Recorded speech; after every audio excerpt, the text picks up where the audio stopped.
November 24 ରେ ଆସିବ ସୁଭଦ୍ରା ଯୋଜନାର ପ୍ରଥମ କିସ୍ତିର ତୃତୀୟ ପର୍ଯ୍ୟାୟର ଟଙ୍କା। ସୁନ୍ଦରଗଡରୁ ତୃତୀୟ ପର୍ଯ୍ୟାୟର ଟଙ୍କା ଛଡାଯିବ ବୋଲି କନଫର୍ମ କରିଛନ୍ତି ଆମର ଉପମୁଖ୍ୟମନ୍ତ୍ରୀ ପ୍ରଭାତୀ ପରିଡ଼ା ମ୍ୟାଡାମ। ଆଗକୁ ଯିବା ପୂର୍ବରୁ ଆପଣ ମାନେ ଯଦି ଚ୍ୟାନେଲଟିକୁ ସବସ୍କ୍ରାଇବ କରିନାହାନ୍ତି ତାହେଲେ ଏବେ ହିଁ ଚ୍ୟାନେଲଟିକୁ ସବସ୍କ୍ରାଇବ କରନ୍ତୁ, କାହିଁକି ନା ଆପଣଙ୍କର ଗୋଟିଏ ସବସ୍କ୍ରାଇବ ଆମକୁ ଏଇଭଳି ଇନଫର୍ମେଟିଭ ଭିଡିଓ ବନେଇବାରେ ବହୁତ ସାହାଯ୍ୟ କରିବ।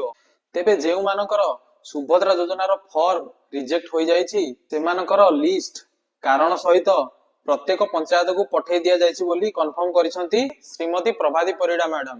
ତେବେ ଆପଣଙ୍କର ଯଦି ଏଯାଏଁ ସୁଭଦ୍ରା ଯୋଜନାର ଟଙ୍କା ଆସିନାହିଁ ତାହେଲେ ଆପଣ ପଞ୍ଚାୟତକୁ ଯାଇ ଥରେ ରିଜେକ୍ସନ ଲିଷ୍ଟ ଚେକ୍ କରି ନିଅନ୍ତୁ, କାହିଁକି ନା ସେଇ ରିଜେକ୍ସନ ଲିଷ୍ଟରେ ପ୍ରତ୍ୟେକ ଆପ୍ଲିକେସନର ଡିଟେଲ୍ସ ମାନେ କାରଣ ସହିତ କେଉଁଠି କାରଣରୁ ଆପଣଙ୍କର ଆପ୍ଲିକେସନ ରିଜେକ୍ଟ ହେଇଯାଇଛି ତା ଲିଷ୍ଟ ଆସିଯାଇଅଛି। ଆପଣ ମାନେ ଯଦି ଏଯାଏଁ ଚ୍ୟାନେଲଟିକୁ ସବସ୍କ୍ରାଇବ କରିନାହାନ୍ତି ତାହେଲେ ଏବେ ଯାଆନ୍ତୁ ଚ୍ୟାନେଲଟିକୁ ସବସ୍କ୍ରାଇବ କରନ୍ତୁ ଏବଂ ଯିବା ପୂର୍ବରୁ ଘଣ୍ଟିଟିକୁ ଦବେଇ ଦେଇ ବି ଯାଆନ୍ତୁ।